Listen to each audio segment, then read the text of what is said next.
তো আজকে আমরা ভগবদ গীতার পঞ্চম অধ্যায়ের কর্মসন্ন্যাস যোগের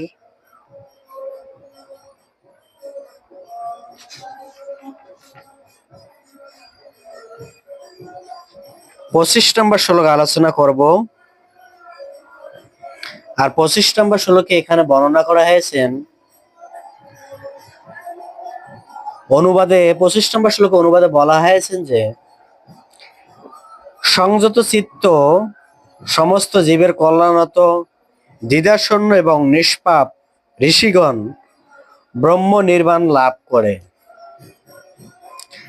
এখানে যে কথাটা বলা হয়েছেন অনেক সুন্দর কথা বলা হয়েছেন। আমাদের কলিযুগের মানুষের চিত্ত সংযত কি করে হয় আমরা তো কখনো ভেবেই পাই না। চিত্ত সংযত করার একটাই পন্থা। চিত্ত মানে কি? মন। মন কি সংযত করা কি সম্ভব? কলিযুগের মানুষ কি করে মনকে সংযত করতে পারে?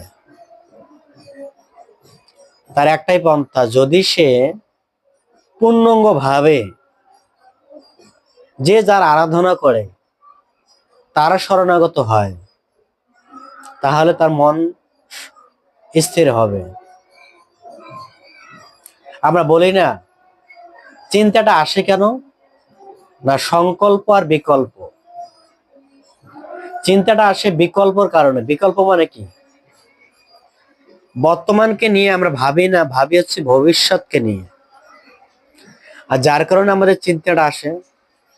আর যখন এরকম চিন্তা আসে তখন অটোমেটিক আমাদের মনটা চঞ্চল হয়ে যায়।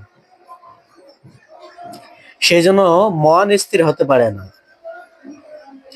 আর যখন মন স্থির হয় না তখন কি করে আপনি আপনার মনকে সন্তুষ্ট করতে পারেন? এই জন্য মনকে আমাদের সন্তুষ্টি করা প্রয়োজন। আর মন সন্তুষ্ট তখনই হবে যখন আপনি